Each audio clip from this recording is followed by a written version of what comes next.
Well, Donald Trump's on a roll, isn't he? It looks like he's going to steamroll his way right into November 5th, 2024 and win. But the key word will be round 'em up. You might even see a whole lot of commercials on your local television shows with showing Donald Trump's new VP, round 'em up. The new key word, round 'em up and send 'em back. Donald Trump wants to walk back in the White House, and he knows he can only do that by round 'em up and send 'em back. Does he have the balls?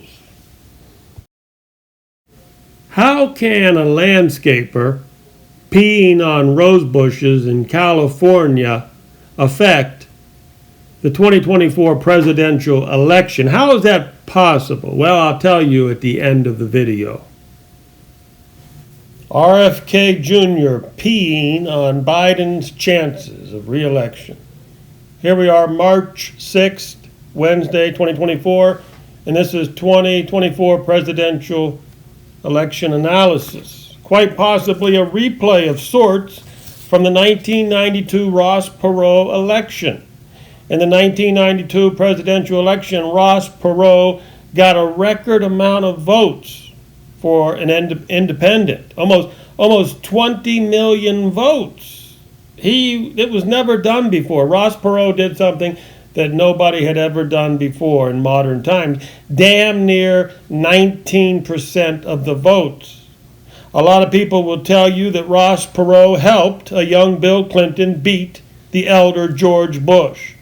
And if you look at the 1988 election results, where read my lips Bush got 48 million votes his first time around, he got 48 million votes, and then come 1992, read my lips CIA man Bush only got 39 million votes. I mean, you cannot argue with the numbers.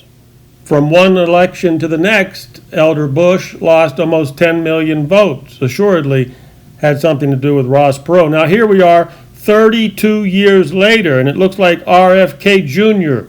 will be on the ballots come November 5th. The watchers believe that RFK Jr. will hurt Biden badly. RFK Jr. was an anti-vaccine person. Hell, how many millions will vote for him just for that?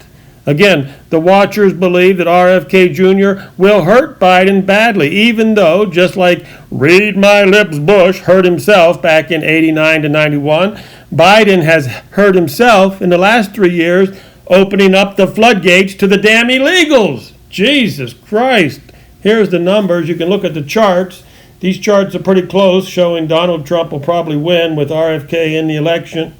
But tomorrow's not promised for you or I or even Donald Trump. I mean, there's no guarantees we're going to be here tomorrow. But if Donald Trump has a pulse on November 5th, he'll probably be elected unless something major happens. But think about this. RFK Jr. was against the forced experimental vaccines on the unwashed masses. He was anti-vaccine. Amazing that he came out like that. I mean, because he has a Hollywood wife.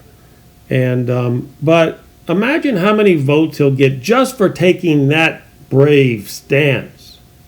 But don't get your hopes up for RFK, because there's no way he can actually pull off a win unless he says he goes ballistic.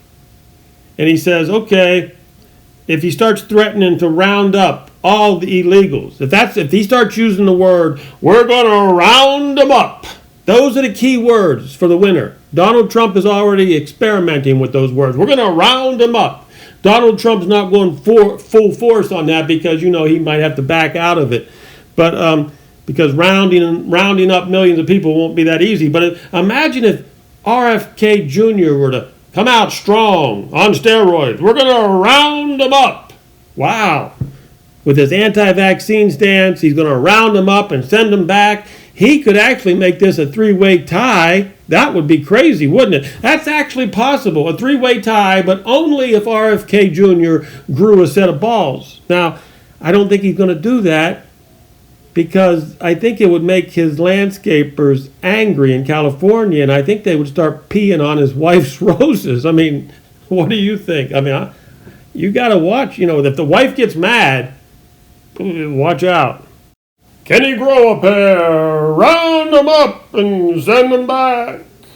Can he grow a pair? Round them up and send them back. Donald Trump is going to have a brand new song out by your local country star. Round them up and send them back.